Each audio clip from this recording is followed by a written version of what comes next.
एक गांव में बीबी शमसो नाम की एक औरत रहती थी। जुबान ऐसी तेज, छुरी मिजाज ऐसा गर्म जैसे तंदूर, और लालच ऐसा कि बहू के जेवर तक पर नजर रखती। बेटा बड़ा हुआ तो शादी का वक्त आया। गांव की मासूम लड़की फरियाल इसकी दुल्हन बनी।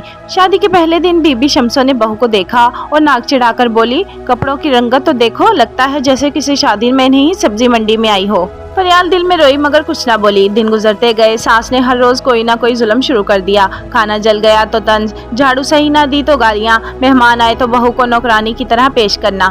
फरियाल बर्दाश्त करती रही, सोचती रही शायद वक्त के साथ सास बदल जाएगी, मगर नहीं, जुल्म बढ़ता ही गया। कुछ साल बाद बीबी शमसो के दूसरे बेटे की शादी हुई। दुल्हन बनी समरीन, जो खुश मिजाज और हंसमुख थी।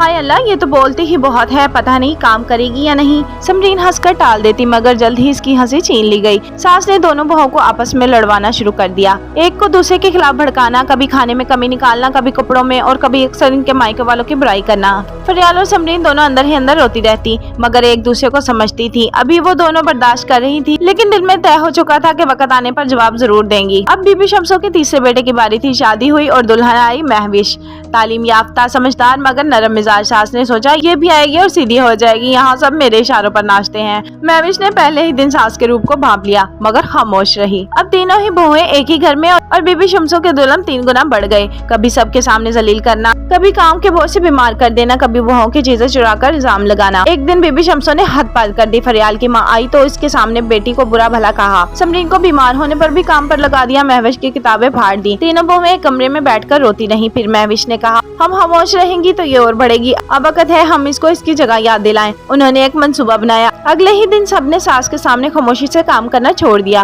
और घर के सारे बेटों को सच बता दिया। बेटों ने माँ को बुलाकर कहा, अम्मी, हमने अपनी आंखों से देखा है कि आप अपनी बहू के साथ क्या करती हैं। ये घर सबका है और सबको इज्जत मिलनी चाहिए। मोहल्ले की औरतों में भी खबर हो गई और बीबी शमसो को अपनी बदनामी का डर लगा। बहुओं ने कहा, हम आपकी खिदमत करेंगे मगर इज्जत के साथ, लालच और जुल्म छोड़ दें वरना हम अपना अलग घर बना लेंगे। बीबी शमसो ने शर्मिंदा हो गई। इसकी आंखों में आंसू आ गए।